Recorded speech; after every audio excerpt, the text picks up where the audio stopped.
un chômeur heureux à ma maison qu'un travailleur divorcé et puis chacun de son côté. Tu m'excuseras, mais moi j'ai travaillé toute ma vie pour ma famille. J'ai pas travaillé pour Vallourec, j'ai travaillé pour ma famille. Hein. Les samedis, en plus, je vais les faire et je serai même pas payé en plus. Ça va être sur le compte du patron. Parce que ça serait quoi dire à ta femme, tu sais, chérie, je vais gagner 400 € de plus fin du mois. Ça peut faire plaisir à certaines femmes qui disent, bon, ça met du beurre dans les épinards.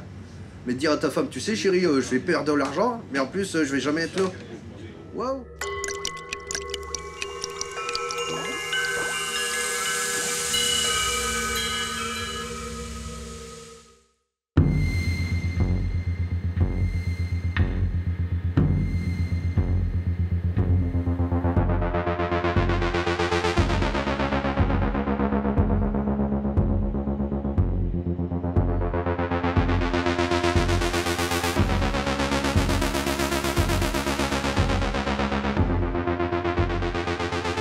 L'acierie Ascoval, à Saint-Saulve dans le nord de la France, vient d'être placée en redressement judiciaire et menacée d'une fermeture rapide. 300 salariés travaillent ici. 300 familles qui risquent de perdre leur emploi dans une région déjà fortement touchée par le chômage. Tous ont décidé de se battre, de tout tenter pour sauver leur usine et garder leur travail. Je vais suivre ce combat avec eux, au cœur de l'usine, au plus proche des ouvriers, des responsables syndicaux et de la direction. Je vais partager leurs espoirs et leurs révoltes, leur colère et leur résignation. La bataille pour sauver l'acierie Ascoval est le symbole d'une lutte bien plus vaste qui nous concerne tous. Face à la mondialisation, est-il possible de sauver l'industrie française ?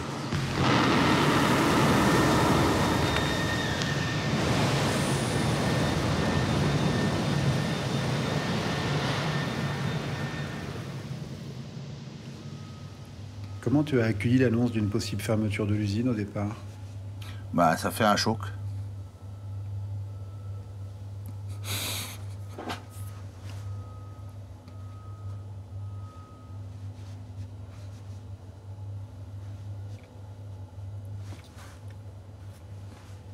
Ça le fait court d'ailleurs. Bah moi, ce que je sais que je travaille tout seul, donc bon, bah, vous voyez, j'ai acheté ma maison, j'ai encore des années à payer. Bah, vous voyez que bon, c'était la fin de pas mal de choses.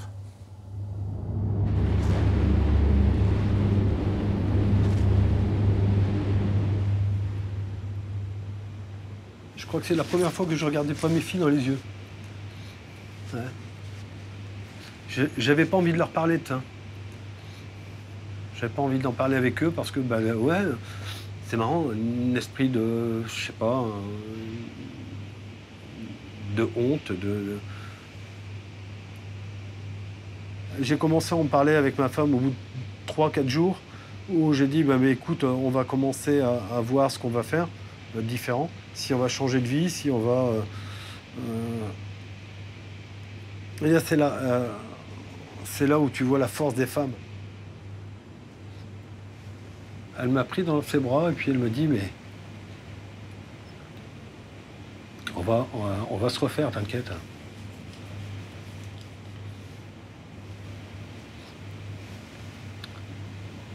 Et là, tu te dis, le chef de famille, eh ben, il a pris un coup, là. Excuse-moi.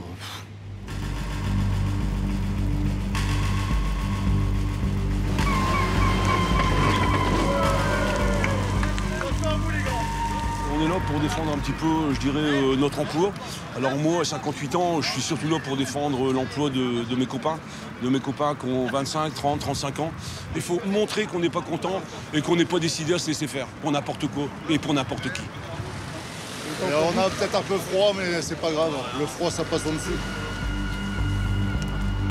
L'acierie Ascoval est un fleuron de la métallurgie française.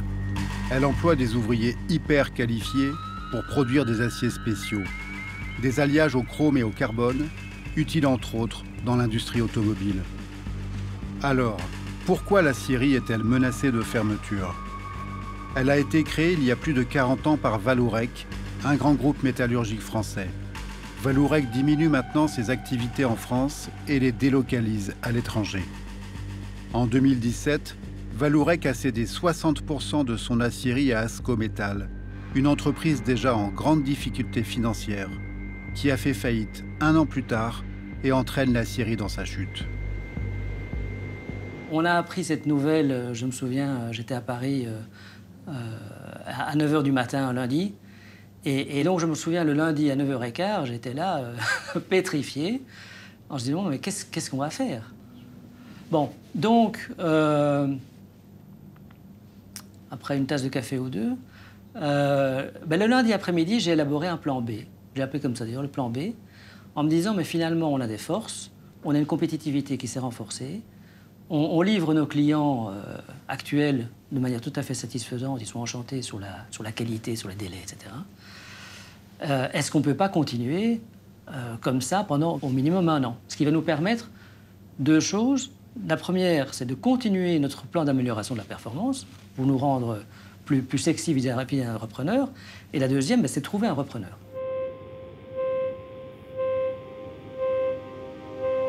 Le président d'Ascoval a réussi à attirer l'attention sur son plan B. 1 semaine après l'annonce d'une probable fermeture de l'aciérie, Bruno Le Maire, le ministre de l'Économie et des Finances, veut rencontrer la direction et les salariés. Je les accompagne à Bercy. Si l'État volait à leur secours, tous les espoirs seraient à nouveau permis. L'aciérie ne peut pas farmer, c'est pas possible. C'est pas possible. Donc là, on est obligé de passer par des moments pareils. C'est vrai que c'est des situations qui sont un peu délicates, mais j'y crois dur comme fer. C'est le mot, dur comme fer. Quelques centaines de mètres là avant de voir le verdict. J'ai sincèrement l'impression d'être un condamné à mort qui attend la grâce présidentielle.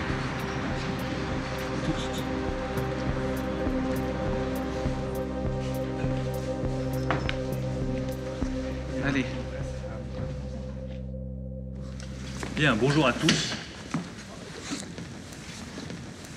Je suis heureux de vous annoncer qu'après plus de 3 heures de négociations, nous avons réussi à trouver un accord pour garantir l'avenir du site d'Ascoval à Saint-Saulve.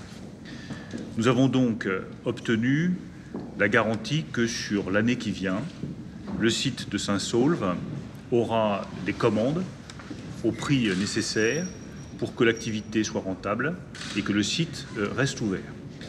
L'État a accepté de mettre 5 millions d'euros pour soutenir l'activité du site. Nous, notre perspective, c'est la pérennité du site d'Ascoval à Saint-Saulve. C'est de trouver un repreneur. Merci à tous.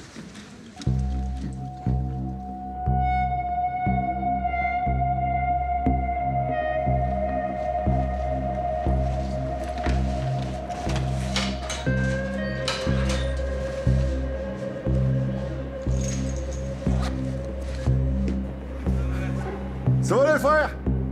On a eu cette chance d'entendre que c'était bon, on éteignait les flammes, et par contre on rallumait le four et on redémarrait.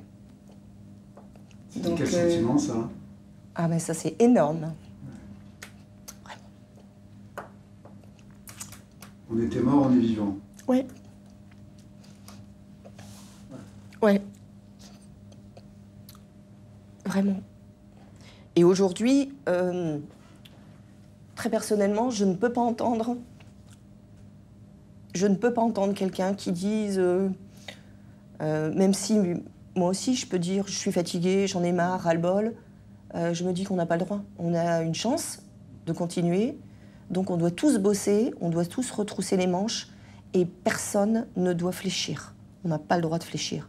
Celui qui décide de fléchir, celui qui décide de ne pas faire son travail, qu'il démissionne, tout de suite. Comme dans un conte pour enfants, pour les aciéristes, leur usine est un être vivant. Chacun entretient avec elle une relation intime.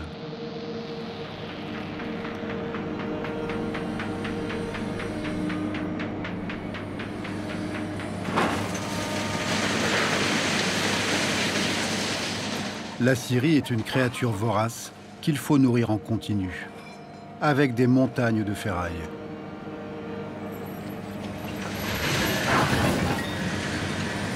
d'énormes bennes remplissent la gueule ouverte du four.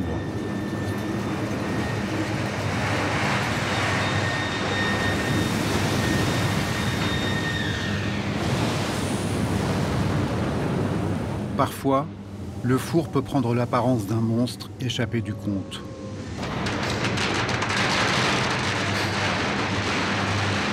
J'ai passé des mois à l'observer, dans un mélange de crainte et de fascination. La ferraille y est fondue dans un vacarme assourdissant. Comme un dragon, il crache des gerbes de feu et d'acier liquide.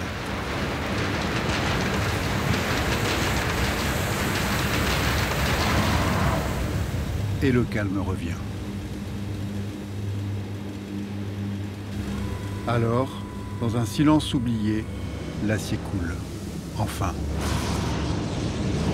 Chauffé à 1700 degrés, il bout et irradie une chaleur insupportable.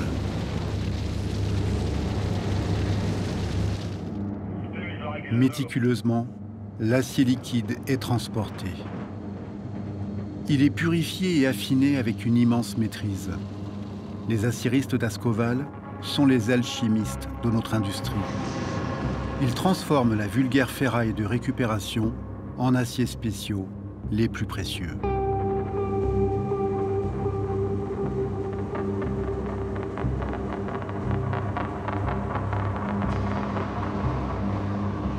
Chaque personne ici dans l'usine a une responsabilité importante. Moi, si la poche elle tient à percer dans la cuve, il faut bien surveiller lui, le pontier qui prend la poche. Chaque personne a une grosse responsabilité. Et ça nous met en valeur. Ça nous met en valeur, on va dire. On sent qu'on sert à quelque chose.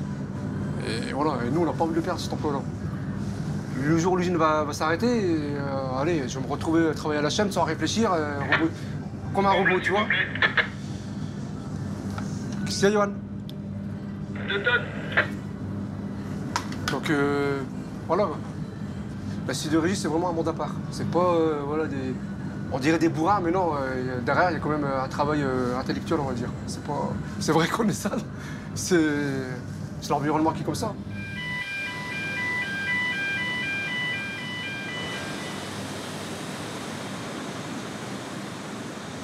C'est un métier noble. Ça m'impressionne toujours de voir qu'on parle de ferraille de recyclage et qu'on arrive à un produit fini avec une forte valeur ajoutée. Et puis, il y a l'intervention de l'homme. On ne pourra pas mettre des robots. À un moment où l'homme sera obligé de prendre une décision sur l'acier liquide. Et pour moi, ça fait partie des métiers nobles. Quelque part, on le dompte un petit peu, l'acier. Il vaut mieux, d'ailleurs. On n'a pas envie que ce soit l'inverse.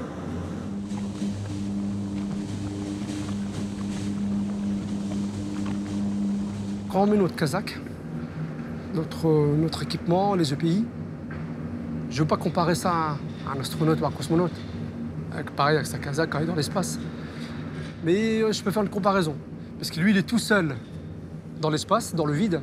Nous, pareil, nous, on est tout seul dans une poche d'acier liquide. Ça revient à la même chose. Lui, s'il a un accident, il est pas bien. Et nous, si on a un incident, on n'est pas bien.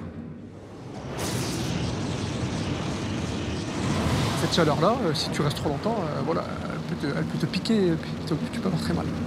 On va dire que c'est un avant-goût de l'enfer. Hein.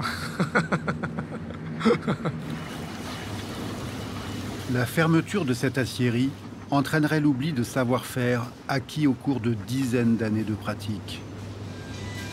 Cette tragédie se répète à chaque fois qu'une usine ferme. Comment l'accepter ? Pourquoi l'industrie française laisse-t-elle mourir certains de ses fleurons et disparaître de tels savoirs ? De grands pays voisins, comme l'Allemagne, emploient 3 fois plus de salariés dans l'industrie. L'industrie en France diminue, c'est clair, peut-être plus vite que dans d'autres pays. Pourquoi ? Ben, je ne sais pas. En fait, je ne sais pas. Parce que moi, ce que je me dis, c'est qu'il y a tout à fait moyen que ça ne diminue pas. On a, en ce qui nous concerne, une aciérie, ça consomme pas mal de main-d'œuvre et d'énergie, et puis de la ferraille. Ben, la ferraille, on en a sur le marché, ici à proximité, comme il y en a en Allemagne. L'électricité elle est plutôt moins chère qu'ici qu'en Allemagne. La main-d'œuvre, elle est au même prix, voire moins chère ici qu'en Allemagne. Donc on n'a aucun handicap structurel. Donc je crois que c'est une question d'abord de volonté et d'énergie. Hein. C'est de mettre de l'énergie dans le système hein, et de mobiliser les acteurs, tous les acteurs. Mais si vous faites ça et que vous n'avez pas de handicap structurel, il n'y a pas de raison de ne pas réussir.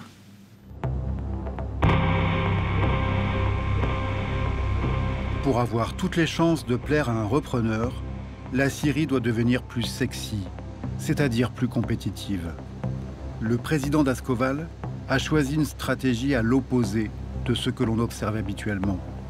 Il ne veut licencier personne, mais il demande à tous les salariés de s'impliquer totalement.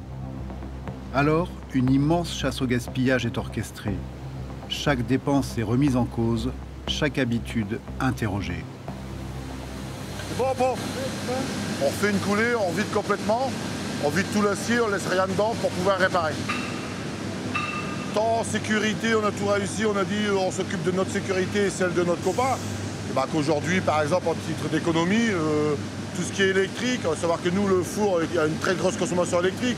Donc on fait tout pour maîtriser le programme de fusion pour arriver à faire des belles consommations. Ne serait-ce qu'hier, on a tourné à des 430 kWh de moyenne.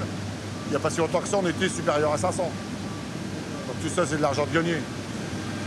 Jusqu'à aujourd'hui, tous les challenges qu'on nous a donnés, on les a tous réussis pour pouvoir assurer la procédure.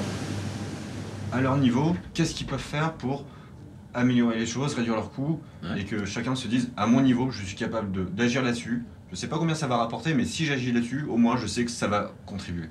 Déjà, on peut partir avec ça. Ouais. Ça, c'est un support de communication qu'on veut mettre en place pour améliorer cette compétitivité et réduire les coûts. Fermer la lumière en sortant de son bureau, réduire la température de sa cabine de pilotage. Enfin, c'est l'addition et l'accumulation de l'ensemble de ces petits gains qui nous permettra d'être compétitifs. Et puis dans 10 ans, on continuera à travailler et puis on aura compris que c'était la bonne méthode.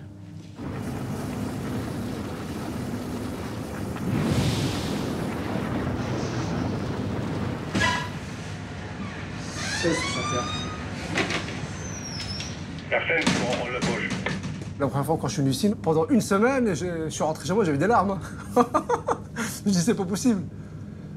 Et après, au fil, voilà, de fil en aiguille, je sais pas, au bout d'un mois, je me suis dit bon allez, je reste. Mais franchement, pendant un mois, c'était... J'en ai tous pareil, hein, je pense. Tu sais, c'est un monde à part. On n'apprend pas la sidérurgie à l'école. Hein. Dans ma tête, j'étais pas destiné à faire ça comme métier. Tu fais des études, voilà. t'as un bac, voilà, Allez, je fais du merchandising. Tous mes stages, je les ai fait dans le commerce. Et j'arrive à la sidérurgie. Ludo Ludo Ouais, là, c'est vraiment une trajectoire diamétralement opposée. Allô Pourquoi t'es resté Je suis resté parce qu'après, l'ambiance, franchement, déjà de l'ambiance. On se dit tout bonjour, tout le monde se serre la main, tout le monde sourit. Enfin, tu sais, tu vas dans des entreprises, il y en a, c'est à peine s'ils te disent bonjour. Ici, tout le monde te dit bonjour, ça va frère. Enfin, c'est une grande famille. C'est ça en fait.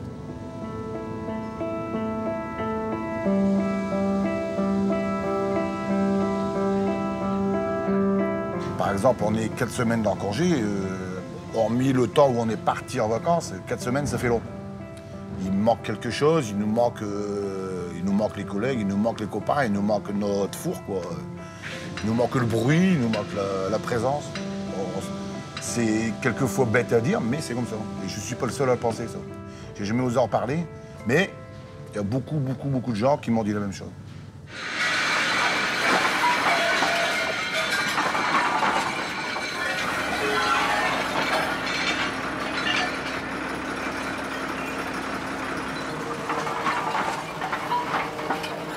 Moi, depuis 4 mois, je cours après mes camions parce que les fournisseurs disent j'ai pas d'argent sur mon compte, je livre pas. Donc depuis 4 mois, je cours après les camions et à 58 ans, je crois que je vais passer l'âge de courir après les camions. Je manque de souffle là quand même. Donc ça me facilite les choses quand le fournisseur dit j'ai confiance, certes j'ai pas eu l'argent sur mon compte, mais je livre quand même.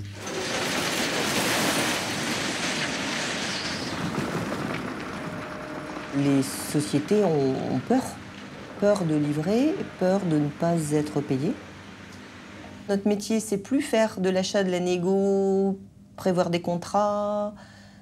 c'est de dire ah oui, mais d'accord, mais là maintenant, comment je vais faire pour me faire livrer? Parce que les gens me ferment la porte. Et tu sais qu'en parallèle, si tu livres pas, bah, ta production, elle tourne plus. Donc, oui, c'est une charge, une responsabilité qui est énorme et qui empiète forcément sur nos heures de sommeil. Et là, je suis encore bien délicate à dire empiéter, c'est que finalement, pendant des semaines, des mois, on ne dort plus ou très peu. Avec la crainte de se dire, demain, ça peut s'arrêter. Oui, Yoann. Oui. C'est beau? Alors, 15,71. Merci. La poche, elle sort, hein.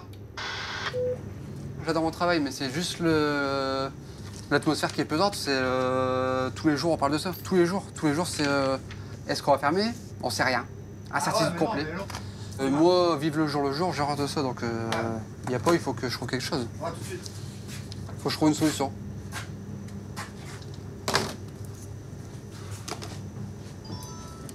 J'en ai marre de vivre dans l'incertitude comme ça, tout le temps parler de ça, tout le temps est-ce qu'on va fermer, est-ce que si. Alors qu'avant, on venait travailler avec le sourire, quoi. On savait qu'il y avait de l'avenir devant nous. Et là, il n'y a plus rien, donc j'en ai marre. Même ma femme me reconnaît pas. C'est-à-dire? Parce que bah, je réfléchis beaucoup, je dors plus beaucoup. Je suis beaucoup plus fragile. Le moindre petit truc que je vais monter dans les tours. Si, dans ma famille, il y a eu un gros impact. Hein. Il y a eu un gros impact. Mais il ne doit pas avoir que moi. Même, non. Il y en a même qui savent que j'ai postulé autre part et qui me demandent comment j'ai fait pour... quelle démarche j'ai fait pour pouvoir postuler. Donc, il n'y aura pas que moi. Il y aura pas que moi.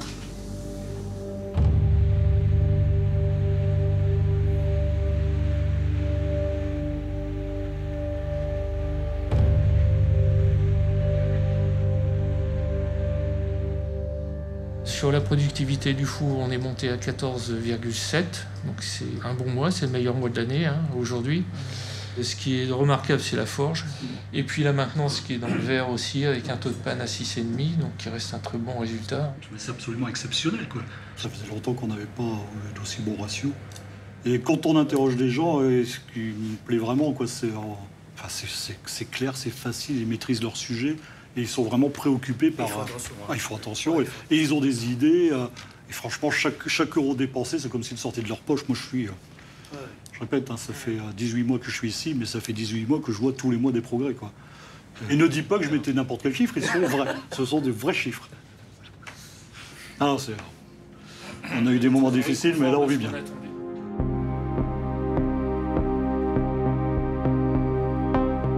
L'usine souffrait d'un déficit de compétitivité qui était quand même très très fort, qu'on a commencé à combler l'année dernière. Après, malgré cette période d'observation, ce redressement judiciaire, cette situation quand même tout à fait particulière, on a pris le pli, l'objectif de continuer ce plan de progrès. Et non seulement on le tient, mais on dépasse nos objectifs de cette année-ci. Et ce qui devrait nous conduire, à la fin 2019, à être au niveau vraiment des meilleurs sidérurgistes européens.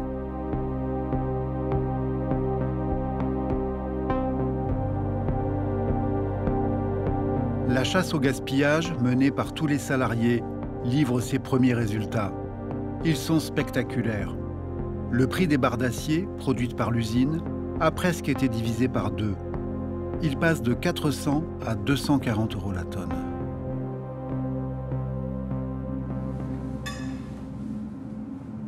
Et les chiffres, ils sont parlants. Là où on peut se dire tous, c'est comment on a fait pour pas l'avoir fait avant, quoi. Tout le monde doit s'en rendre compte de ça.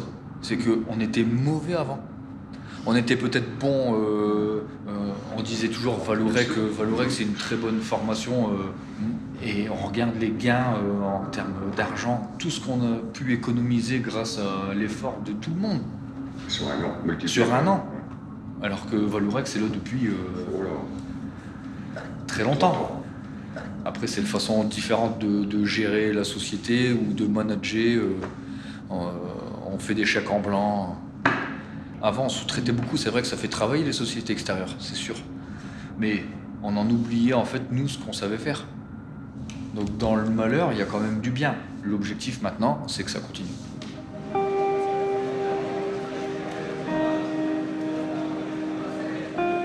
Bon, bonsoir à tous. Alors, ce que je vous propose, c'est que vous vous rapprochiez parce qu'il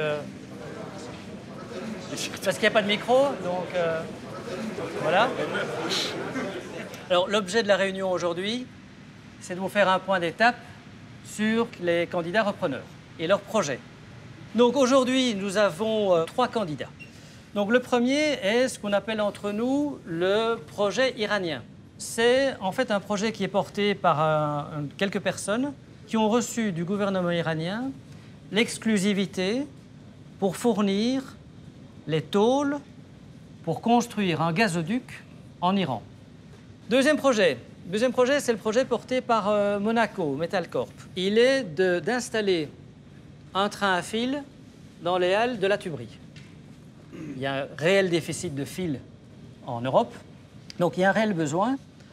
Et donc, le troisième, c'est le projet porté par Altifor. Ce sont 2 entrepreneurs belgo-français qui ont créé leur société il y a une dizaine d'années. Ils emploient 1 millier de personnes. Ils sont dynamiques, motivés, tout le bazar. Ils reprennent l'ensemble du personnel. Et ils demandent que l'organisation du temps de travail soit revue. Et là, il en fait une condition suspensive. Si c'est signé, je continue. Si ce n'est pas signé, je pars.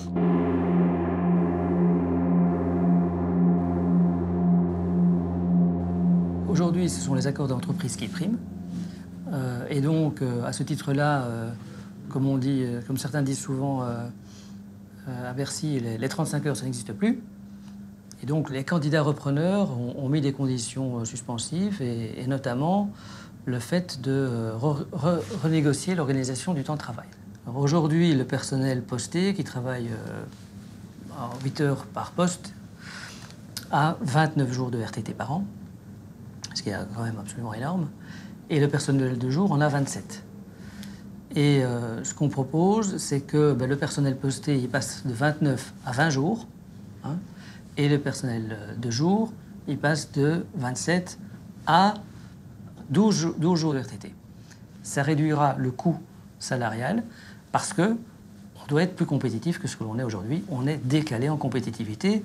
On a fait énormément d'efforts, mais on a toujours des efforts à faire.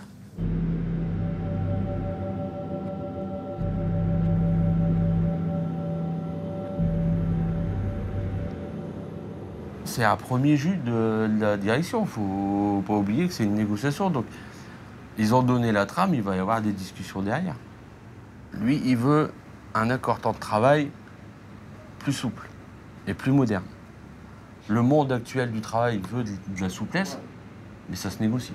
On espère, ouais. Oui, on ne va pas dire oui, amen. Bah voilà. Rester dans le raisonnable, parce qu'il faut être sexy auprès des repreneurs. Faut pas se voiler la face. Faut être sexy. J'ai failli dire pour se faire enculer, je l'ai pas dit. Je me suis retenu. Mais pas au prix d'un nombre incalculable de concessions. Tu sais, je vais prendre Renault, je vais prendre Peugeot. Et là, on est tous d'accord là-dessus, là. Oui. Oui. Voilà. Tu peux pas ton mot à dire, quoi qu'il arrive. Ah bah oui. Non, mais... Ouais, d'accord. Non, mais... C'est toi qui vas décider. Toi ou moi. Tu vas pas dire que t'es content. Ouais, j'ai perdu 900 euros. Ouais, ouais, j'ai plus que 12 RTT. Ouais, super. Non, tu peux pas dire ça. Non, mais c'est vrai. Et tout le monde est comme ça. Je sais. Ouais, on perd. Ouais, on perd. Je suis d'accord. On perd. Mais je sais pas qui joue au poker ici. Là, on n'est pas en position de force. Voilà. J'ai pas dit qu'il fallait tout accepter. C'est pas ce que je suis en train de dire. Donc, il y a une négociation. On parle quand même de CDI derrière. Donc, on va faire quelques concessions. Je suis d'accord.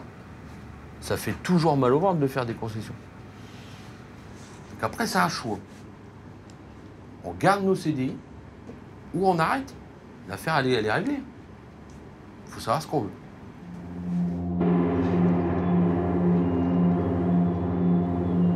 Les négociations sur le temps de travail se compliquent. Je commence à ressentir une tension croissante dans l'usine. La direction a ajouté un volet sur la flexibilité. Elle aimerait pouvoir faire travailler les salariés le samedi, de temps en temps, en les prévenant 48 heures à l'avance. Je discutais avec les camarades, avec les collègues. Je sais que l'ambiance elle n'est pas très positive, donc je vais essayer quand même de pas leur remonter le moral. Hein. C'est pas... Mais leur dire qu'on est là pour eux. Qu'on les lâchera pas.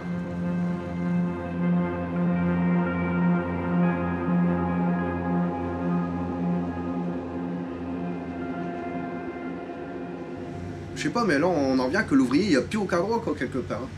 Je suis d'accord, on sauve notre peau, hein. On est là pour sauver notre peau. Mais il arrive un moment, moi je viens, c'est pour nourrir ma famille, gros. Je viens pas ici pour passer ma vie ici et divorcer dans un an parce que je serai là tous les samedis. T'imagines que je vais finir le samedi à 10h au soir, j'aurai mon dimanche, et le lundi matin à 6h, il faut être présent, alors, et puis continue. Et puis, soi-disant, ah, on va encore saquer plus. On sacra pas plus parce qu'actuellement, je pense que on a sur boulot aussi, hein. Mais bon. Et non, là je le conçois pas, ça, je le conçois pas. Parce que après il y a la vie de famille qui s'exerce aussi, gros. Malheureusement, je préfère être un chômage heureux à ma maison, un chômeur heureux à ma maison, qu'un travailleur divorcé et puis chacun de son côté. Tu m'excuseras, mais moi j'ai travaillé toute ma vie pour ma famille. J'ai pas travaillé pour Valoret, j'ai travaillé pour ma famille. Hein. Les samedis en plus je vais les faire et je serai même pas payé en plus. Ça va être sur le compte du patron. Parce que ça serait quoi dire à ta femme, tu sais chérie, je vais gagner 400 € de plus fin du mois. Ça peut faire plaisir à certaines femmes qui disent bon, ça met du beurre dans les épinards. Mais dire à ta femme, tu sais chérie, je vais perdre de l'argent, mais en plus je vais jamais être là. Waouh. Et je suis d'accord qu'ils tirent la couverture vers eux. Mais qu'ils nous laissent un petit drap quand même, parce que là on n'a plus rien, on est tout nul. On est tout nul.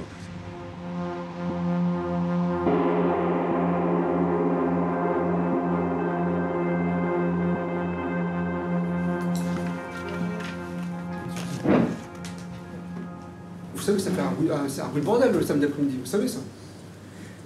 Non, vous le savez ou vous ne savez pas? Parce que vous n'allez pas dans les services. C'est un bruit de bordel. Le fait de nous imposer de travailler le samedi, c'est ça qui fait le point noir. Donc nous, on n'est pas le porte-parole de la direction. Je vous l'ai dit tout à l'heure, ils veulent l'usine à l'arrêt. Ça c'est... Si ça passe. Non mais voilà, c'est ce qu'il y a.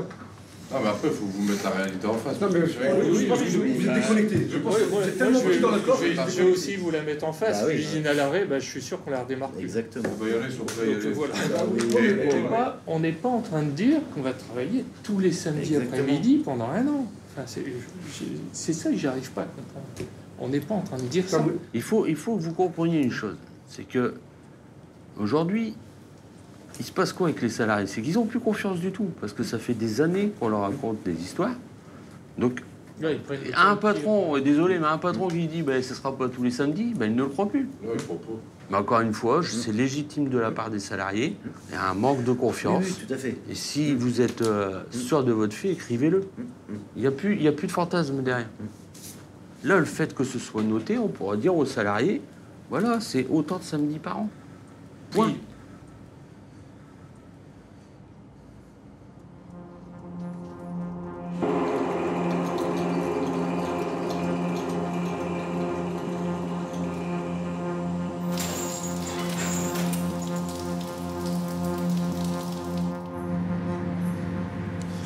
Vous connaissez notre position.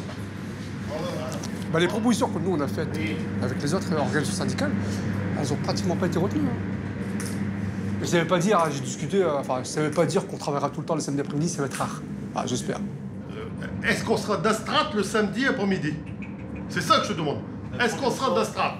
S'il y a un souci samedi matin, on a coulé. On est d'accord. Tu vas me dire, le samedi après-midi, ce sera occasionnel, mais vraiment occasionnel. Tu lui dis, si les gens viennent, c'est une prime de 250, 500 € qu'il faut lui demander. Tu lui dis, là tu vas dire, mais vous êtes fou, monsieur. Attendez, occasionnellement, ils viendront jamais les gens, donc vous la verserez jamais. Tu vois, il faut tomber dans leur jeu l'extrême. Non, mais il y a une majoration de toute manière, Dominique. Oui, mais qu'est-ce que c'est une majoration pour moi? Qu'est-ce que c'est ta majoration? Ils vont me donner 50 € pour me niquer mon week-end? Là, je suis d'accord. C'est n'importe quoi, c'est n'importe quoi. Tu sais ce que c'est, ça? Ça, c'est fait pour travailler plus, normal, la production, et ne pas créer quatrième équipe. C'est-à-dire que les gens, la production va s'élever, mais on n'embauche personne. C'est quoi? C'est pas la France. C'est dans un... Je sais pas, je sais rien. Et ça, on te dit, tu n'as pas le choix. Voilà la réponse, prends ton compte. Et je comprends pas comment l'intersyndicale n'est pas d'accord en disant non, c'est niet. C'est un métier spécifique, on est tous des ouvriers qualifiés. Hein. On n'a peut-être pas le salaire, mais on est tous des ouvriers qualifiés. Attention, hein. N'importe qui peut pas prendre ma place dans 2 mois. Ça, là-dessus, il faudra peut-être faire comprendre. Attention.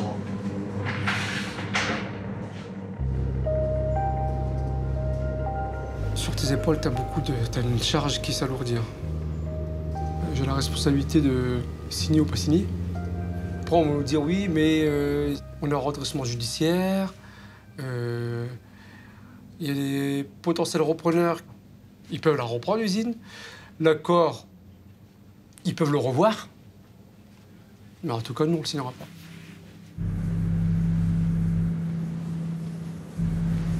On laisse courir le bruit que la CFDT a signé. Donc je vais rectifier un peu les choses.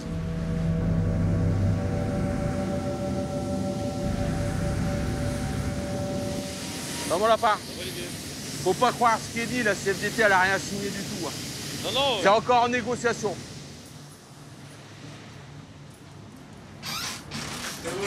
Il y a tout le monde là aujourd'hui là. Vas-y.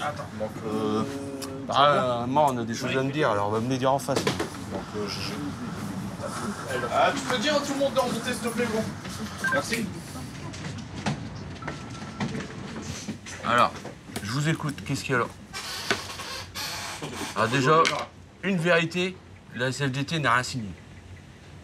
Donc il y en a qui jouent un mauvais jeu à dire que la CFDT signe. La CFDT n'a rien signé encore sur le temps de travail. Ouais, non, mais faites pas étonner, parce que je sais que ça se dit dans l'usine. Faut arrêter de dire des conneries. Maintenant, celui qui a dit que j'étais le suppositoire du patron, faudra qu'il me le dise en face. Hein. Faudra qu'il me le dise en face. Hein.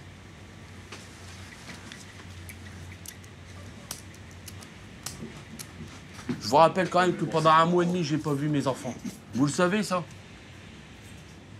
Et j'en demande pas de médaille. Et j'en demande pas de merci, de machin. Je m'en branle. Mais qu'on ne me traite pas de suppositoire du patron.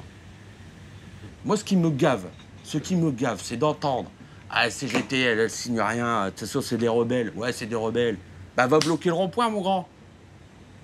Puis tu verras, ça va avancer. On négocie pas en disant « Nous, on signe rien. » De toute façon, ils ne signent jamais rien. Non, mais le fait de vous faire la petite guéguerre, là, commencer... C'est pas moi qui ai fait. Non. Ah, mais laisse-moi finir. Le fait d'aujourd'hui, CGT part sur CFDT, CGT, vous pensez pas que vous faites le jeu du patron? La guéguerre, c'est pas moi qui l'ai voulu. Hein. Mais d'un regard extérieur, s'il y en a deux qui s'affrontent, forcément. Ah bah écoute, gros, il arrive un moment où on te bouscule. Il arrive un moment où il faut agir. Hein. Je suis désolé. Ouais, mais peut-être pas pendant les périodes où c'est plus important.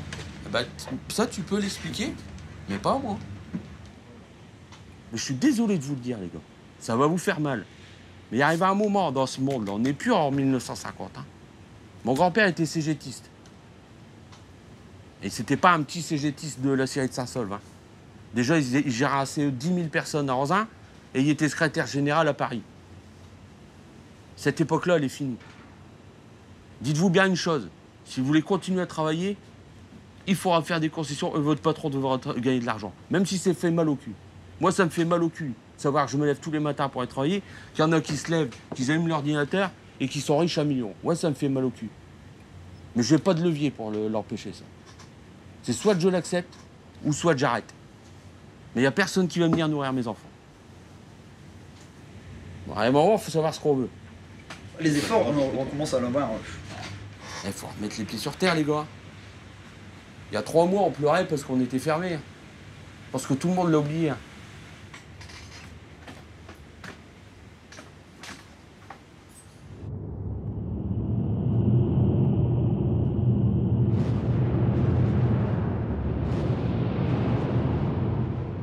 J'arrive pas à comprendre. Des gens, il y a 4 mois où on a une décision de tribunal qui nous a fait mal et grosse incertitude sur l'avenir de la Syrie, des gens qui ont morale dans les chaussettes, tête baissée, des larmes. Et 4 mois après, avec juste une négociation de temps de travail, des mecs qui se disent non, on ne veut pas y aller. J'arrive pas à comprendre. J'arrive pas à comprendre.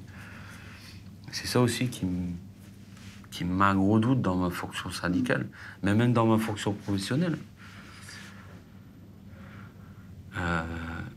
Donc je suis encore une fois pris entre le marteau et l'enclume, et là je commence à fatiguer, et puis la fatigue c'est pas grave, mais quand on n'a plus la conviction qu'il y a une chance que ça marche, là du coup ça devient compliqué pour décider. Et en contrepartie, j'ai du mal à accepter de voir que cette usine puisse fermer. Donc c'est compliqué. Donc c'est du sommeil qui est très dur à trouver, c'est du cacheton pour s'aider un petit peu à dormir, c'est...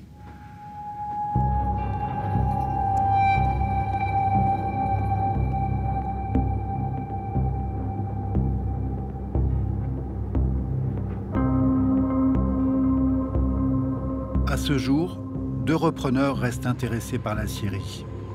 L'un d'eux est Altifort, un jeune groupe spécialisé dans le rachat d'entreprises en difficulté qu'il redresse avec succès. Il a déjà racheté 2 sites à Vallourec cette année. Étant donné la tension qui règne dans l'acierie, le directeur général d'Altifort ressent le besoin d'avoir un échange direct avec les syndicats. Moi, je suis passionné parce que j'ai une conviction sur l'industrie française qui a un avenir. Je suis quelqu'un de très direct, de temps en temps brut peut-être, mais je pense que les choses qui sont dites mutuellement en respectant les hommes, on peut avancer comme ça. Aujourd'hui, il y a une proposition qui est élaborée au travers de Cédric, dans laquelle vous ne vous êtes pas encore prononcé. C'est sur l'organisation du temps de travail. Voilà. On vous dit explicitement, si vous dites que ce qui est proposé aujourd'hui est rejeté, ça veut dire pour nous qu'il n'y a pas de continuité du projet non plus. Et à ce moment-là, voilà, nous, on ne va pas faire une offre au tribunal. Mais c'est un choix que chacun fait. Qu'est-ce que vous attendez de nous? Qu'est-ce que vous attendez sur cet accord temps de travail? Ma réponse est relativement simple. On ne va pas s'engager dans un investissement de 85 millions d'euros sans savoir où on va avec un élément clé. Vous savez que là, aujourd'hui, vous avez démoli la paix sociale dans l'entreprise. C'est pas lui, attendez. Si votre discours est là, on peut terminer la réunion et je peux dire, écoute, il n'y a plus de projet parce qu'apparemment, je fous le bordel ici. Moi, je suis venu ici, pourquoi? Pour le même projet que vous, c'est pérenniser l'emploi. Si vous m'accusez encore une fois moi, je fous le bordel sur le paix social, on arrête la discussion. Je vous accuse pas. Bah si. Non, je parle du contexte, je parle. Bah si. Je parle pas de vous. Mais si. Je parle du contexte. Non, le contexte est que vous êtes aujourd'hui pas compétitif avec votre temps de travail tel qu'il est. Soit vous acceptez ça comme quelque chose qui est réel. Si vous dites, Bart, c'est pas le cas, on est compétitif, on arrête la discussion. On arrête la discussion. Il est clair. Mais je peux pas écouter des discours historiques salariales pour avancer demain, de réinventer cette industrie française. Et donc, quand moi je demande d'aménagement du temps de travail, c'est parce que je suis convaincu qu'aujourd'hui, vous avez des acquis historiques qui sont plus valables actuellement. On est en train de négocier un truc que nous, on n'accepte pas. Même si on ne l'a pas accepté, d'accord, on viendrait travailler le samedi matin, le samedi après-midi. Après, vous verrez que nous, on est des bosseurs. Je vais être clair. Si vous votez, et vous votez tous contre, et j'observe ça, mais je veux dire, je sais que je vais arriver dans un site hostile. Moi, je ne vais jamais venir dans un site qui est hostile.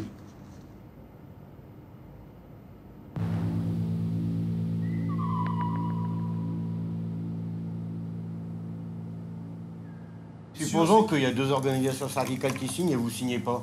Lui, il aurait bien voulu avoir les 3. Il ne nous reprend pas à cause de toi qui n'es pas signé, on fait quoi? Tu sais quoi On ferme la boîte? C'est du chantage, proprement. Bah, non, mais... Non, Ah si. Tu signes, ou sinon je prends pas l'usine. Ah oui. Non, mais c'est ça, c'est du chantage. Ah oui. Non, mais tu... Bah, c'est malheureux. Ouais, mais Nassim, il arrive à un moment où moi je vais me prononcer aussi. C'est soit on y va tous, on signe, ou on n'y va pas.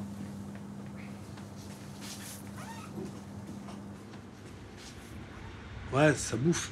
Ça bouffe parce qu'à un certain moment, bah, t'as... Qu'est-ce que tu veux dire d'autre? Tu peux être mécontent, tu peux être... faire ce que tu veux, mais bon, si tu veux garder ton emploi, si tu veux nourrir ta famille, eh ben, t'as pas le choix. Faut accepter les règles du jeu. Et c'est pas nous qui les fixons.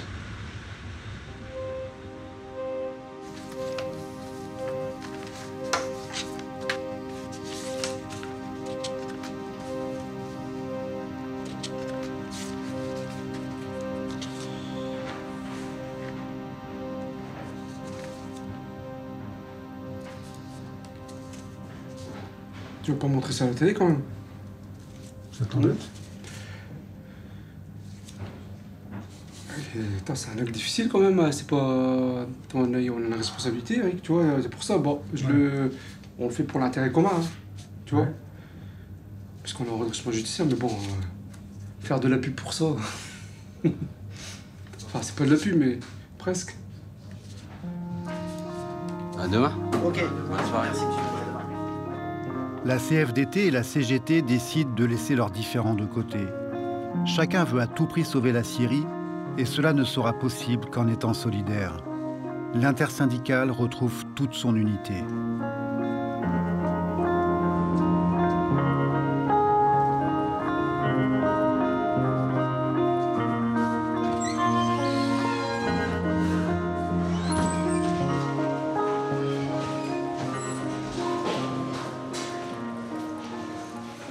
Ça va? Ça y est.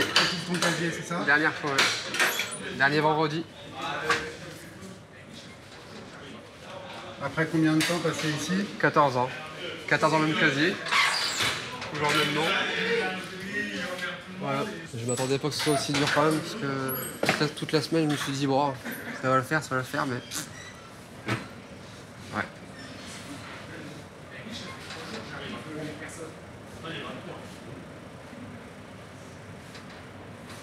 ans.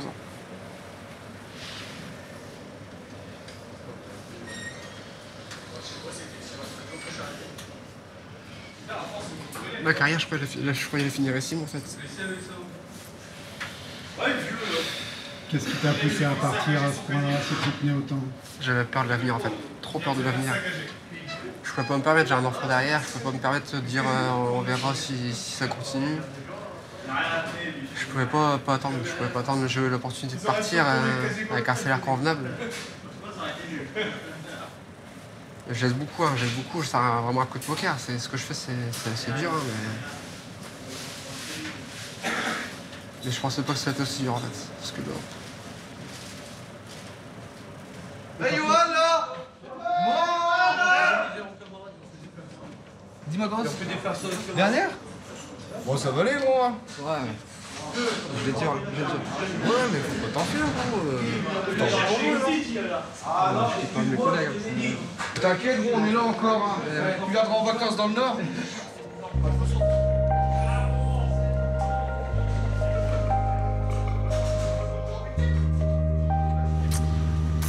Quête sa derrière, il va. Ouais. Bon, ouais. Pas. Oh, c'est déjà fait, c'est déjà. Petit frère.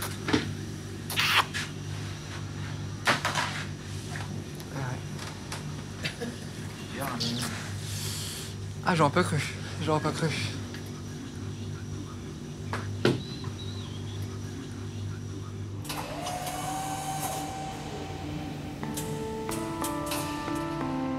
Cela fait maintenant 6 mois que je filme les combats des aciéristes.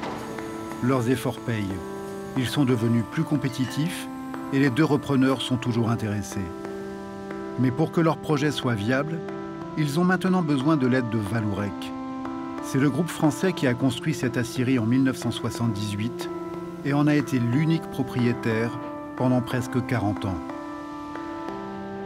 Aujourd'hui, Vallourec possède encore 40% du capital et reste son principal client. Les deux repreneurs demandent à Vallourec de s'engager à acheter l'acier produit ici pendant encore 18 mois, le temps de construire une extension à l'usine. Si Vallourec refuse, il y aura très peu de chances de survie pour l'aciérie et ses salariés.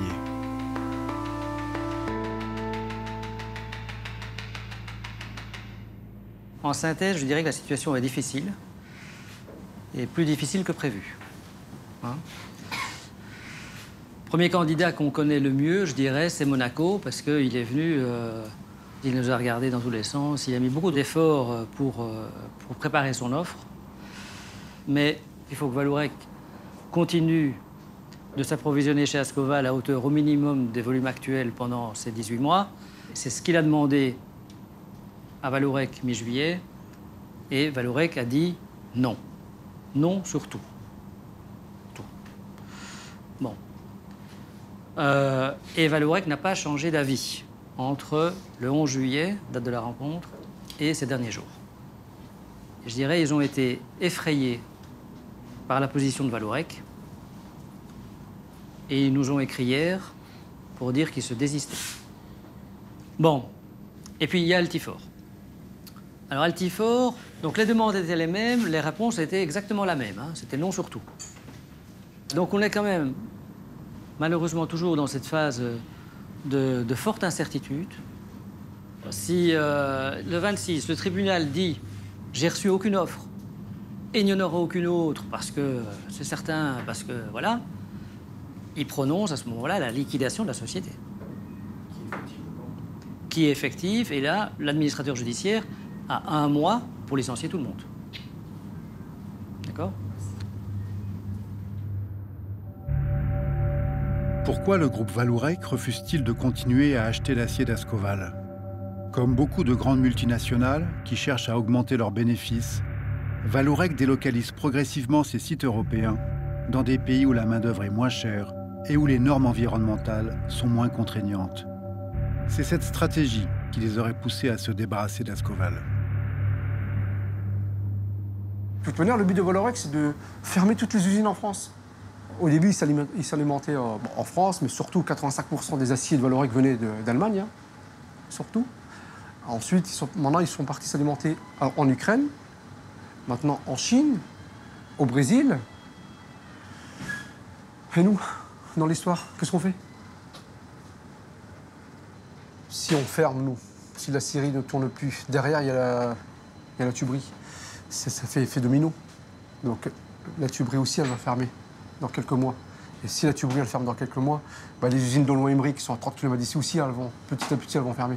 C'est un effet domino. Le but de Vallourec est là. C'est d'arrêter toutes ces entreprises en France. Il est là le but de Vallourec.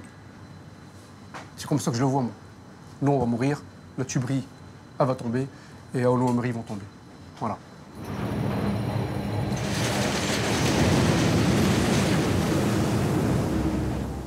En dépit des délocalisations des usines de Vallourec, orchestrées par son président Philippe Crouzet, le groupe va mal.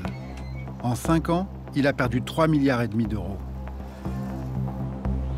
Déjà en 2014, pour éviter que Vallourec ne sombre, l'État français a injecté 500 millions d'euros dans l'entreprise. Vallourec comptait 4000 salariés en France et s'était engagé auprès d'Emmanuel Macron, alors ministre de l'économie, à ne fermer aucun site de production. Merci beaucoup, président le directeur général. Mesdames, Messieurs, je suis simplement venu vous dire ce qu'on sait faire, ce qu'on va faire ensemble. Sur la Syrie, il ne s'agit pas de la fermer. Il ne s'agit pas pour Vallourec de la vendre. Il ne s'agit pas de dire qu'il y a un besoin criant d'argent. Il y a des investissements majeurs qui ont été faits. Elle est reconnue comme l'un des outils du secteur les plus productifs, les plus performants. Je veux le redire ici, il n'y aura aucun départ contraint. Pas de fermeture de site, pas de départ contraint. Si le président est devant moi, je lui dirais, écoute, dis la vérité aux gars. Enfin, quand tu projettes de maintenir et de garantir ton emploi, bah, tes promesses, faites qu'elles soient tenues. Ne baratine pas. Tu sais très bien que tôt ou tard, il va se faire rattraper. Regardez, il y a 1 an, vous avez dit ça. Regardez, il y a 6 mois, vous avez dit ça. Regardez, il y a 2 mois, vous avez dit ça. Je retrouve les salariés à Saint-Saulve. Bonjour.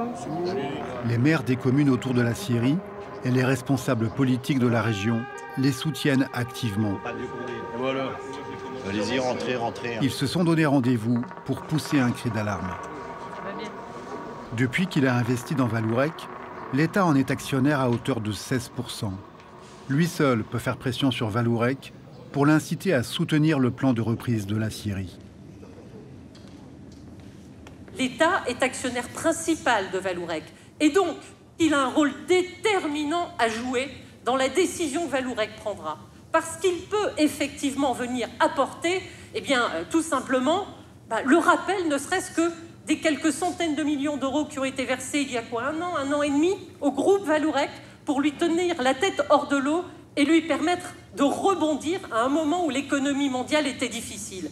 Et donc, la seule et l'unique question qui compte, c'est est-ce que notre ministre Bruno Le Maire, en charge du dossier, mais plus encore, comme ça a été rappelé, notre président de la République, Emmanuel Macron, veut garder l'industrie comme un des piliers essentiels de notre pays. Elle génère de la richesse et de l'emploi pour tous. Il faut préserver cette industrie. Et donc, Monsieur le Président de la République, Vallourec doit dire oui, doit poursuivre ses commandes et mettre les moyens. C'est tout ce qui compte.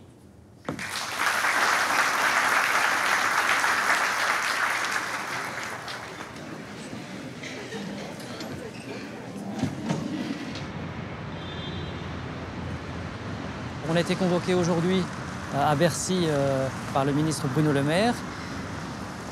On va voir ce qui va se passer. Les dernières discussions entre Altifort et Vallourec n'ont absolument pas progressé. Donc il y a vraiment un refus absolu de porter le projet d'Altifort. On en appelle aux différentes parties, y compris à l'État. Et c'est la raison pour laquelle nous sommes ici aujourd'hui. Monsieur Floris.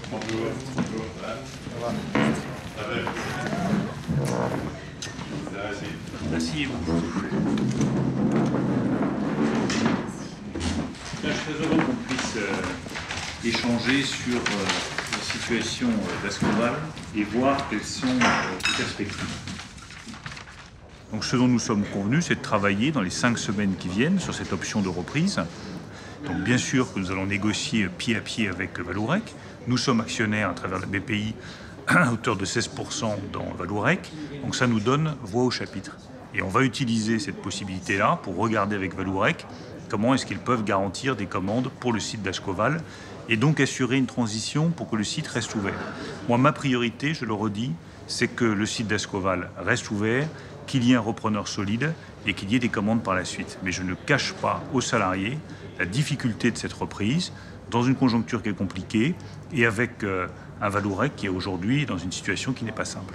Merci beaucoup. Merci. Merci.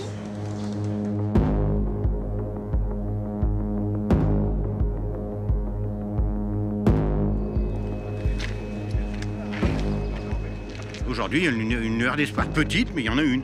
Il y en a une maintenant. Il faut que Vallourec se mette autour de la table et dise oui, je suis le projet. Sinon, c'est mort. Mais n'oublie pas que Vallourec, c'est du privé. L'État n'est pas obligé de les forcer. On ne peut pas les forcer. Donc, les politiques, ils vont le dire, regardez ce qu'on a fait. On a fait des efforts, les gars, regardez. On a tout fait pour trouver une solution. Mais Vallourec, la balle est dans le camp de Vallourec, les gars. Donc, tu vois, les politiques, ouais, c'est bien ce qu'ils font. Oui. Mais n'oublie pas que la décision finale, c'est Vallourec. C'est tout. Il aura fallu moins de 24 heures à Vallourec pour détruire les nouveaux espoirs des aciéristes. Le lendemain même de la réunion à Bercy, le président du groupe déclare qu'il refuse d'apporter sa participation financière à la reprise d'Ascoval. Il reste insensible aux pressions politiques, malgré les déclarations du ministre de l'économie. Ce que cette histoire révèle, c'est que pour un pouvoir politique qui a investi massivement dans une entreprise, qui siège au conseil d'administration par la BPI, je trouve qu'il n'est pas normal qu'en tant qu'actionnaire, il ne soit pas parfaitement au courant, informé, voire partie prenante à des décisions qui concernent directement le territoire français. Parce que finalement, tout l'argent qui était investi dans Vallourec, ce sont les contribuables français qui ont contribué. Et si les grands groupes sont à ce point indépendants des États, alors sans doute que la question qu'il faut se poser, c'est est-ce que ça fait du sens que les États y investissent? À ce moment-là, non, qu'ils n'y mettent pas d'argent.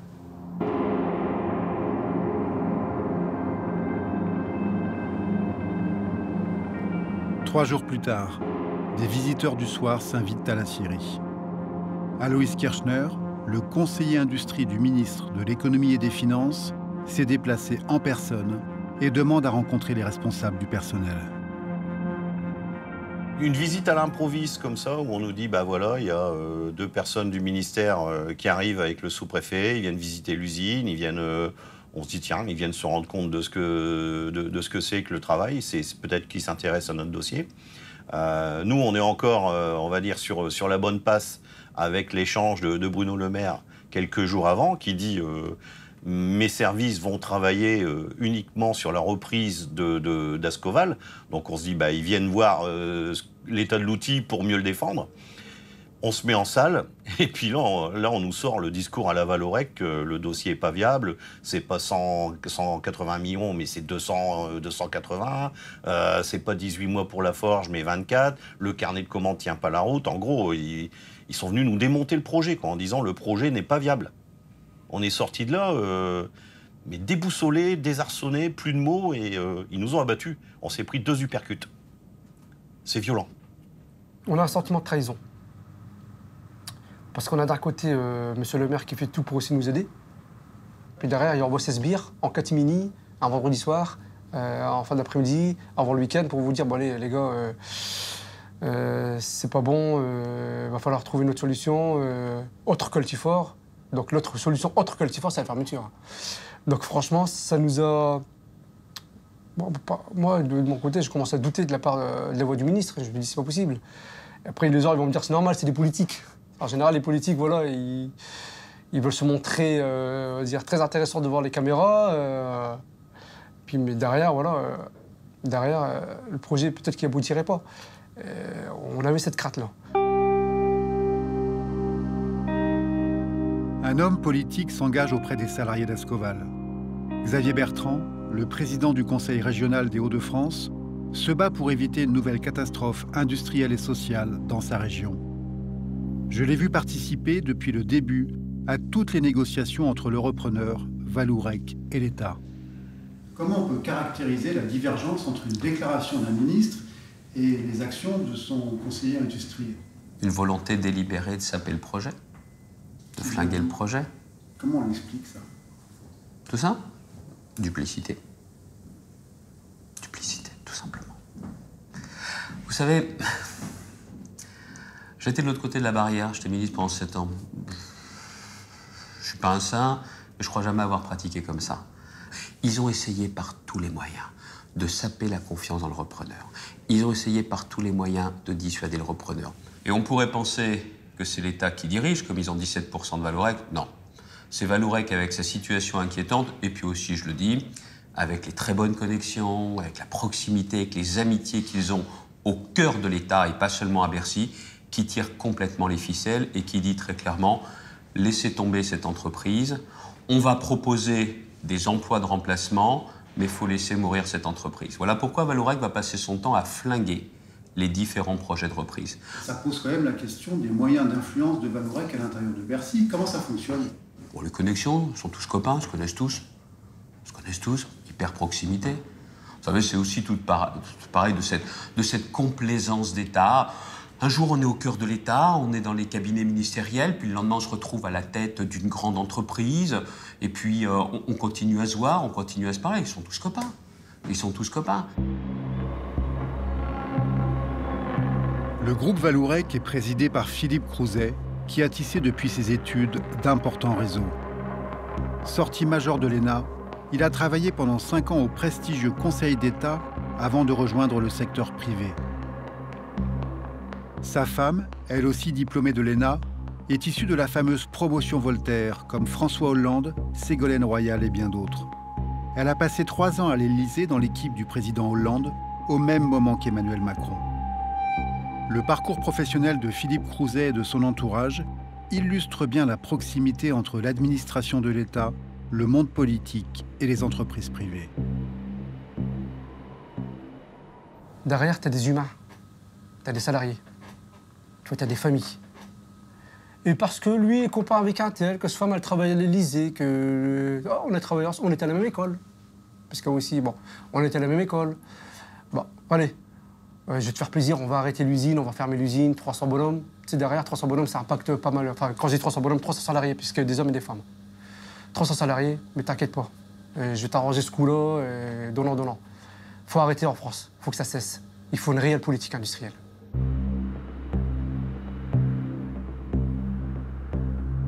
On a une réunion à côté avec Philippe Crouzet, avec Bruno Le Maire, avec ses conseillers. Et là, au bout d'un moment, je dis à M. Crouzet, bon, il faut quand même que vous fassiez votre effort quand même. Il me dit, oui, il faut que je vois avec mes actionnaires. Je dis, mais vous commencez à m'emmerder, parce que le problème est simple. Vos actionnaires, on en a besoin, mais c'est les ouvriers qui sont à côté qui vont sortir l'acier à partir de lundi. S'ils ne reprennent pas le boulot, c'est terminé pour tout le monde. Le problème, c'est que leur obsession, c'est les actionnaires. On a besoin des deux. On a besoin de l'argent des actionnaires, mais on a besoin aussi des salariés. Il faut respecter les actionnaires, il faut respecter les salariés. Pour eux, le monde, ils ne se fondent plus aujourd'hui sur les ouvriers. C'est pas si important que ça. Ils ne se rendent pas compte justement qu'avec cette vision où on oublie complètement l'humain, derrière, c'est aussi comme ça que demain on a des drames, qu'on a des gens désespérés. C'était aussi l'occasion, ça a été un peu chaud parfois, avec des hauts responsables de l'État, en me reprochant avec ma colère de faire monter les extrêmes. Je dis mais c'est vous qui faites monter les extrêmes. À force de plonger les gens dans le désespoir, ils ne croient plus en rien. Vous croyez quoi? Et donc l'intérêt des emplois, mais ils s'en foutent royalement. La question c'est les dividendes, c'est la partie financière. Malgré l'hostilité de Vallourec et de l'administration de Bercy, le président d'Altifort, Bart Gruyart, continue de se battre pour reprendre l'acierie. Le 8 octobre, il reçoit un appel téléphonique de Jean-Pierre Floris, le commissaire interministériel à la réindustrialisation. Il est le monsieur industrie du gouvernement chargé d'aider les entreprises en difficulté. Contre toute logique, Jean-Pierre Floris essaye de convaincre le président d'Altifort, unique candidat à la reprise de l'acierie, de retirer son offre. Je pense qu'on demande de retirer son offre parce que Vallourec sent le piège qui se referme sur lui. Depuis le début, ils ont tout fait pour sortir d'Ascoval et faire en sorte qu'il n'y ait pas d'avenir pour cette acierie. Et voyant qu'on avance, je pense que Vallourec a dit il faut tuer l'œuf avant que le poussin naisse. Et donc dans l'urgence, dans la panique, parce que pour faire ce genre de choses, je pense que c'est dans l'urgence et dans la panique, on convoque un repreneur en lui conseillant de retirer son offre, que son offre n'est pas viable, n'est pas valide et qu'il vaut mieux qu'il la retire. On a le délégué interministériel à l'industrie, le monsieur industrie, la personne chargée de réindustrialiser la France, qui demande à l'unique repreneur d'une entreprise française de baisser les bras. Je ne sais pas comment le Kidam peut le percevoir, mais moi je perçois ça comme une trahison, quoi.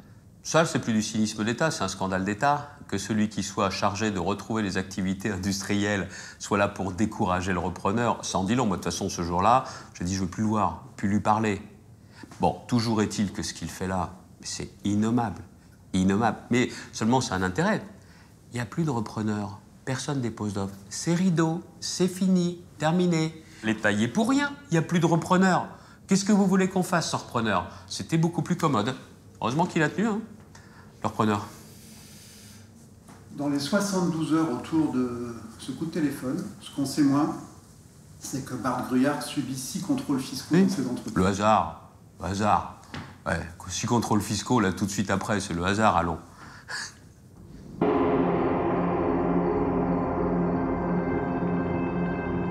Les derniers espoirs s'éteignent pour Ascoval.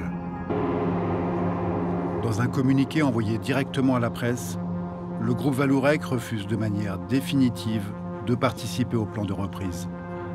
Sa direction déclare que les demandes d'Altifort contraindraient Vallourec à lui acheter son acier à des prix 30% supérieurs à ceux de ses autres sources d'approvisionnement. Réserve-toi. Réserve-toi.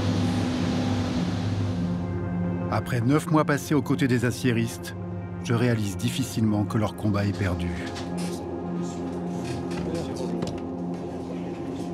Les membres de l'intersyndicale doivent trouver le courage d'annoncer aux équipes de nuit que c'est la fin.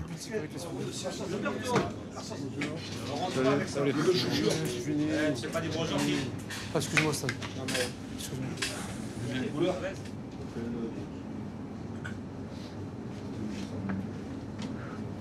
Bon alors, Vallourec qui a rendu sa position. Je vous cache pas que ça a été un choc pour nous. Alors, c'est avec Vallourec jouait la montre. Ah, là, il joue plus à la montre du tout. Se cachant derrière un ramassis de conneries. Parce que c'est un ramassis de conneries. Des chiffres qui veulent rien dire. Bref, la décision de Vallourec, c'est de tuer Ascoval. Purement et simplement. Avec un État qui s'est laissé endormir par Vallourec. Je crois que c'est le terme. On se fait baiser. Ça fait baiser.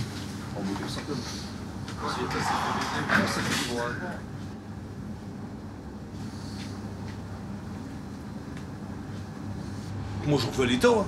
Il cautionne. Ah ouais, c'est le même. Il cautionne, en fait, quand il est laissé insidieux. Il est même pas en première ligne, il est derrière. Il cautionne. Mais on peut pas les séparer, c'est main dans la main qu'ils sont les. Leur objectif n'est pas le nôtre. Nous, notre, en fin de compte, c'est de faire vivre notre entreprise, continuer à travailler, continuer à faire des tonnes. Eux, leur objectif, en fin de compte, c'est de fermer notre entreprise. C'est-à-dire plus de sidérurgie dans le Hauts-de-France.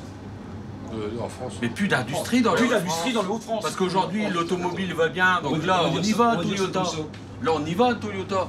Le jour où ça n'ira plus, qu'est-ce qu'on fera? C'est autre chose. C'est autre chose.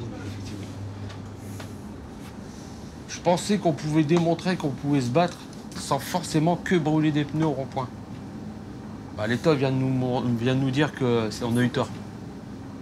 Nous, on a fait le choix d'être intelligents et trouver des solutions. Ils n'en ont pas voulu, qui portent leurs responsabilités. Parce que ça, c'est un message pour demain. Les mecs, si ça va pas chez vous, pétez tout de suite. Ah, c'est clair. Pétez tout de suite. Parce que Macron et Crouzet vous a donné le feu vert. Vous a montré la voie de ce qu'il fallait faire. L'État est en train de détruire l'emploi. J'ai plus confiance aux politiques. Voilà, c'est ça que je voulais te dire. J'ai plus confiance aux politiques. C'est tout.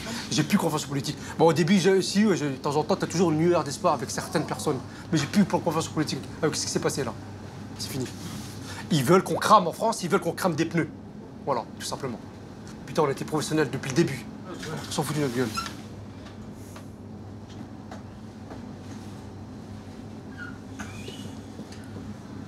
Ça se passait comment pour nous alors? On ne sait pas. C'est ça qui fait peur. C'est ça qui fait peur. L'avenir.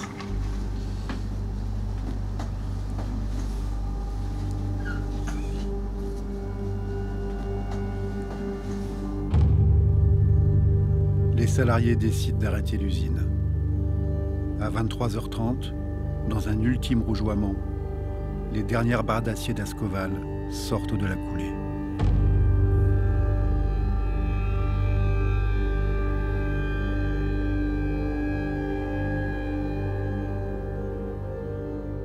Je refuse d'y croire, de croire que c'est fini. « 30 ans. 30 ans, c'est pas rien. Je pense qu'on quittera le bureau en se disant on part en vacances. Mais là, ce sera des vacances définitives.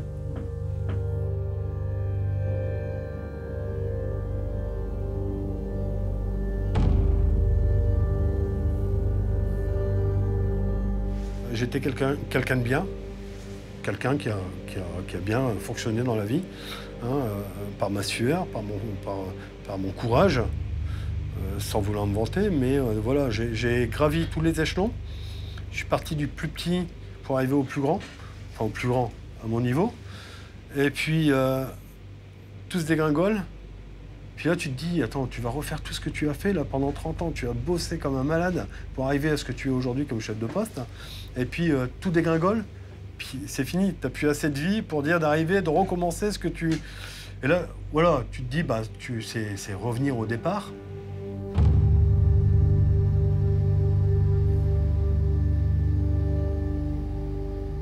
Moi, j'ai 41 ans. Bon, j'avais fait des études, mais bon, je suis à l'usine, mais ça me plaît. Mais je ne voyais... Quand j'étais petit, je ne pensais pas que l'avenir aurait été comme ça. C'est-à-dire, plus j'avance... Pourtant, je suis né ici, hein, mais j'ai l'impression que ma place, je vais la perdre de plus en plus. En termes de marché du travail, en termes d'enracinement. Hein. Je suis né ici, mais bon, est-ce qu'on va m'accepter? Je pensais que quand j'étais petit, ouais, naturellement, on va nous accepter. Ben non, les mêmes mots de la société reviennent. Les mêmes mots. Chômage, précarité, là, c'est avec l'immigration. Enfin, voilà, et moi, je suis en plein dedans. Hein. Sur le marché du travail, trouver un boulot avec ma tête, excuse-moi, mais on va dire que je suis sceptique. Non, c'est la vérité. C'est la vérité. C'est la vérité. C'est pour ça que ça va être doublement difficile. Mais on va réussir. On y arrive.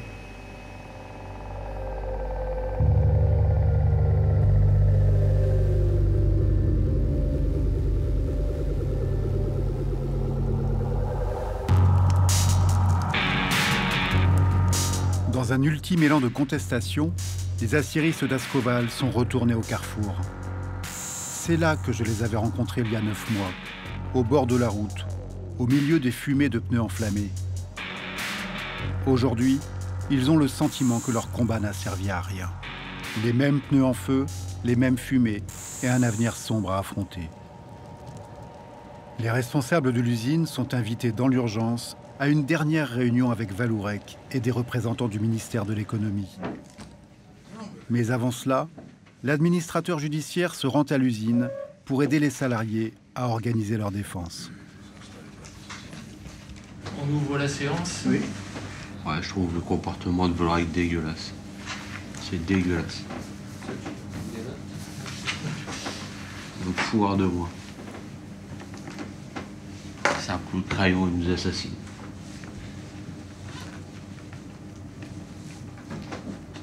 Dégueulasse.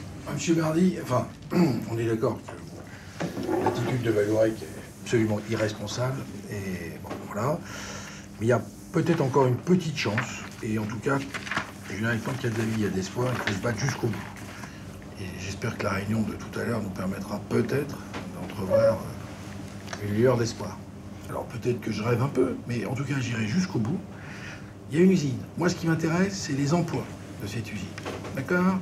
Parce que moi, aller fleurir 300 tombes dans 2 ou 3 ans, ça ne m'intéresse pas du tout. Vous savez, quand on parle de République et pas de République, c'est de l'oligarchie, c'est le pouvoir pour les riches. Ils ont rien à péter de nous. Ils s'en foutent de nous. Ils s'en foutent carrément de nous, depuis le début. C'est du cinéma ce qu'on fait là. C'est invraisemblable. Je vais pas les laisser tranquilles. Ces fils de pute. Bon, clôt la séance. Oui.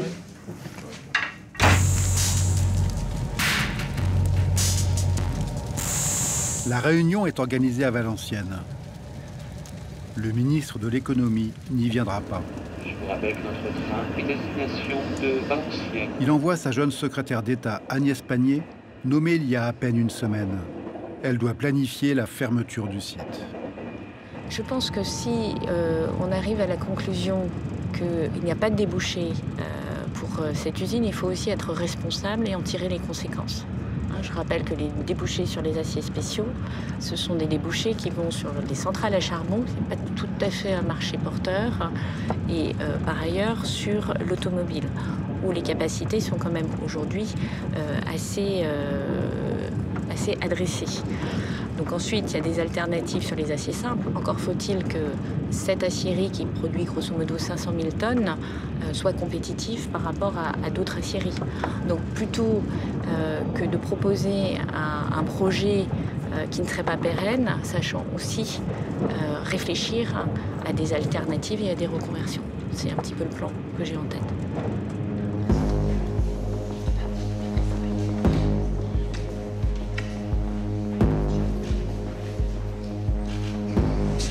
Par là, ouais.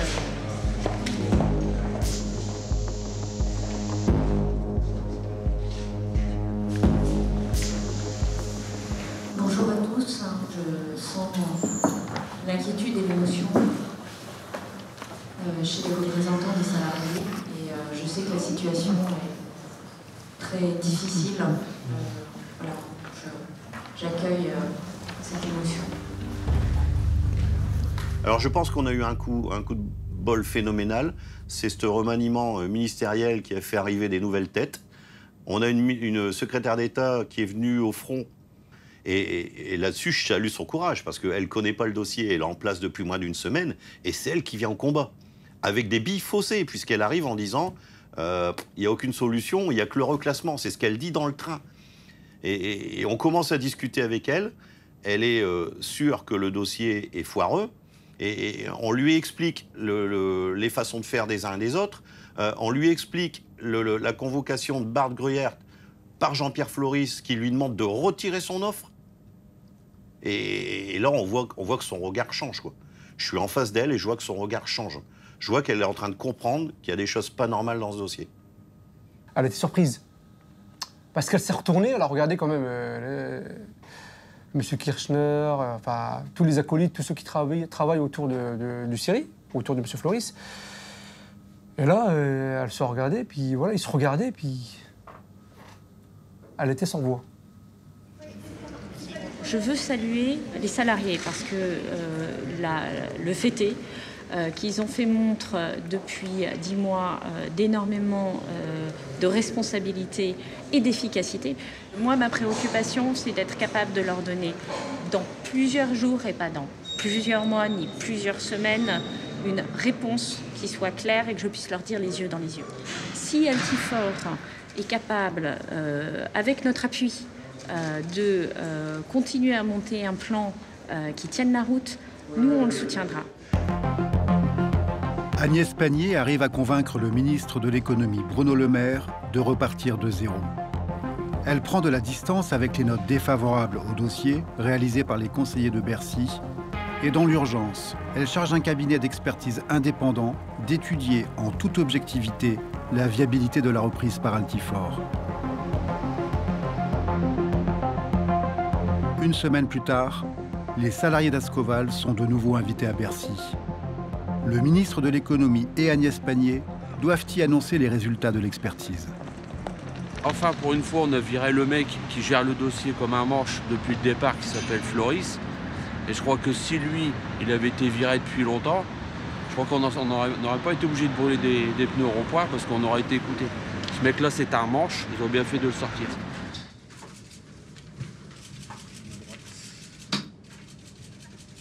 Le cabinet Roland Berger vient de nous rendre ses conclusions. Nous en avons discuté très longuement avec toutes les parties prenantes. Le cabinet Roland Berger estime que l'offre Altifort est une offre solide et une offre crédible. C'est donc une chance pour le site d'Ascoval. Et je pense que cette mobilisation que nous avons réussi à obtenir tous, cette unité que nous avons trouvée aujourd'hui entre élus locaux, repreneurs, salariés, pour nous battre pour le site d'Ascoval, pour nous battre pour cette aciérie, pour essayer de construire une solution qui soit pérenne, c'est la meilleure chose que nous puissions faire et ce qui répond à notre vision de l'industrie en France et en particulier de ce site d'Ascoval.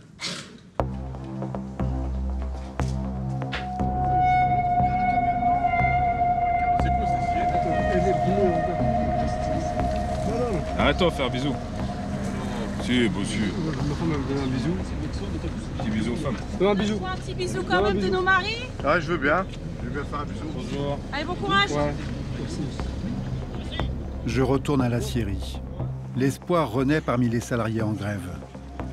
Mais l'État leur demande d'attendre encore 6 semaines, le temps d'aider le repreneur à consolider son offre. Il reste une dernière mission difficile pour l'intersyndicale. Convaincre les salariés épuisés par des mois de combat de redémarrer l'usine et continuer à produire de l'acier pour Vallourec, le groupe qui refuse de leur venir en aide. Bonjour à tous.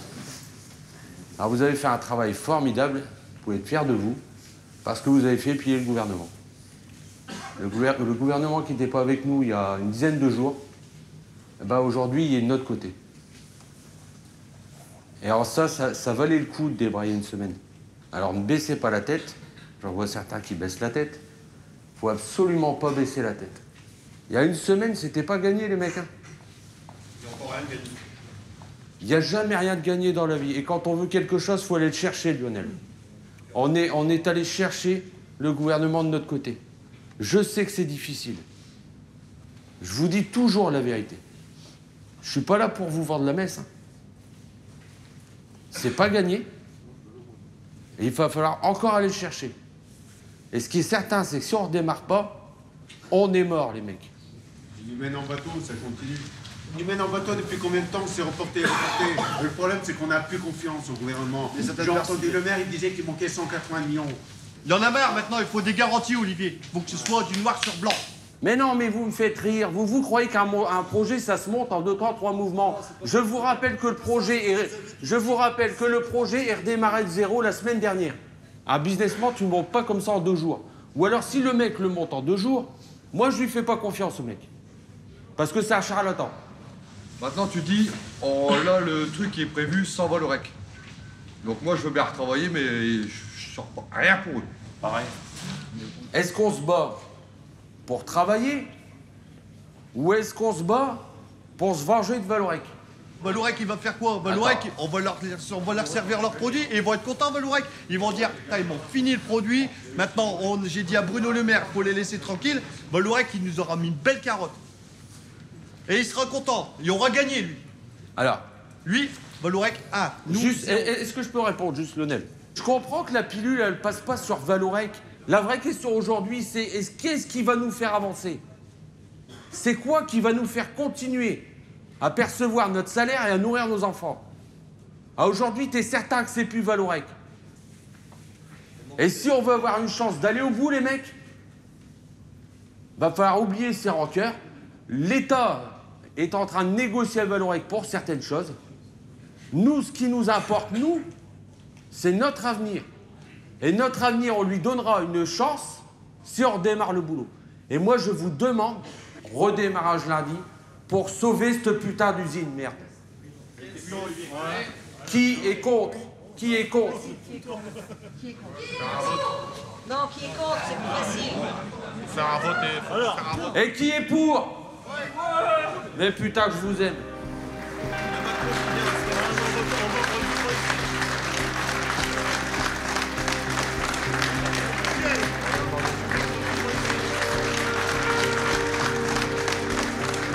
Vous avez fait un boulot formidable, je suis fier de vous.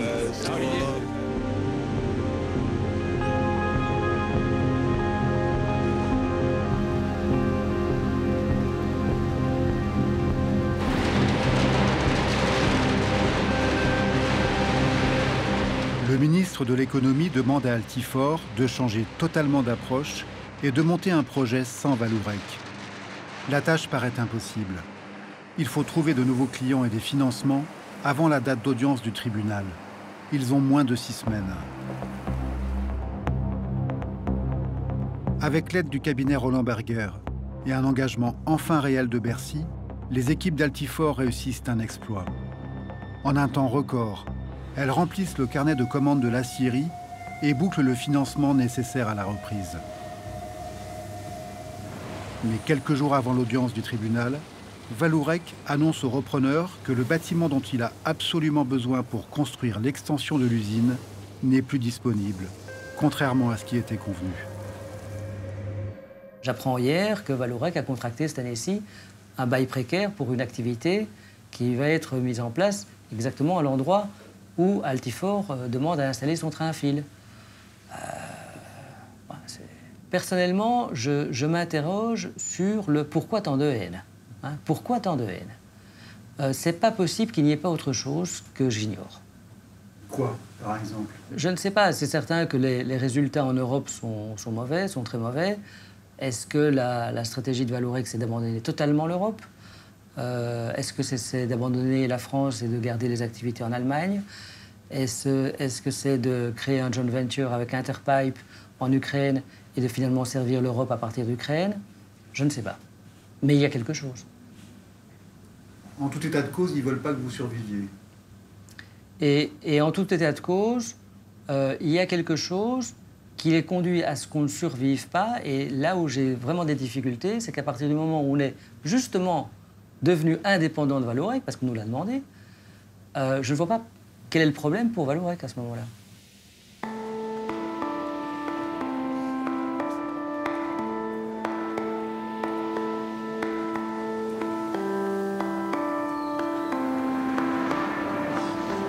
On est très fatigué, on est très stressé de ne pas avoir de réponse de Vallourec.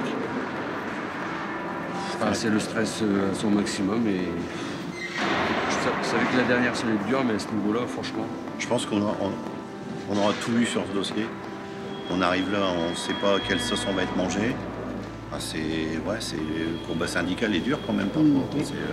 Est-ce que ça vaut le coup d'être vécu comme on vit? Moi, je suis fracassé en 1000 morceaux. Pareil.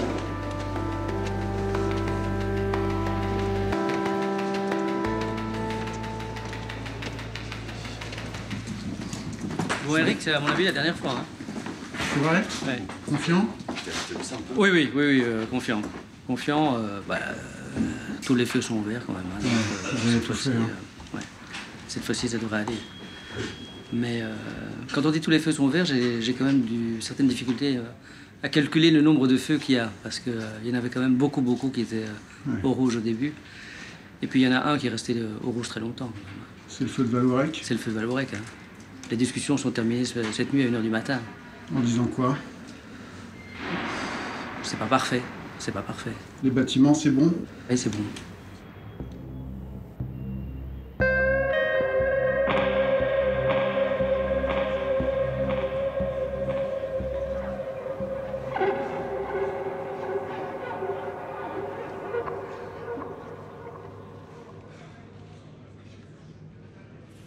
La nouvelle vient de nous être annoncée.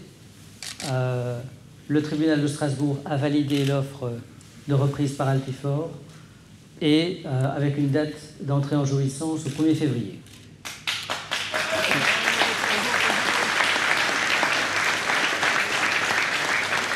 La bataille que vous avez amenée et qu'Altifort a amenée aussi ensemble avec vous quelque part, c'est une bataille qui doit nous permettre de rester au village. Le village, il s'appelle Ascoval, il va s'appeler demain autrement. Et de dire, voilà, on est quand même bien dans cette usine-là, c'est un beau métier qu'on fait et on peut être fier. Aujourd'hui, on a fait preuve que tout est possible. Tout est possible. Bonne fête, reposez-vous bien et on se retrouve pour démontrer que tous les autres cons, ils ont eu tort et que nous avons raison de rester au village. Je vous remercie.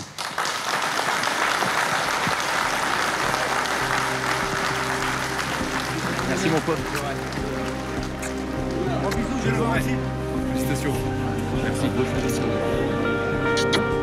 Félicitations. Merci. Je vous en grand. Impeccable. Merci pour tout, ah, merci à vous les gars. On n'a pas. Un grand merci. C'est mon gros. Bien joué. Merci. Ah. Bien joué. Olivier. On l'a pas. Kevin, j'ai à te dire quand même. Beau travail. Beau travail.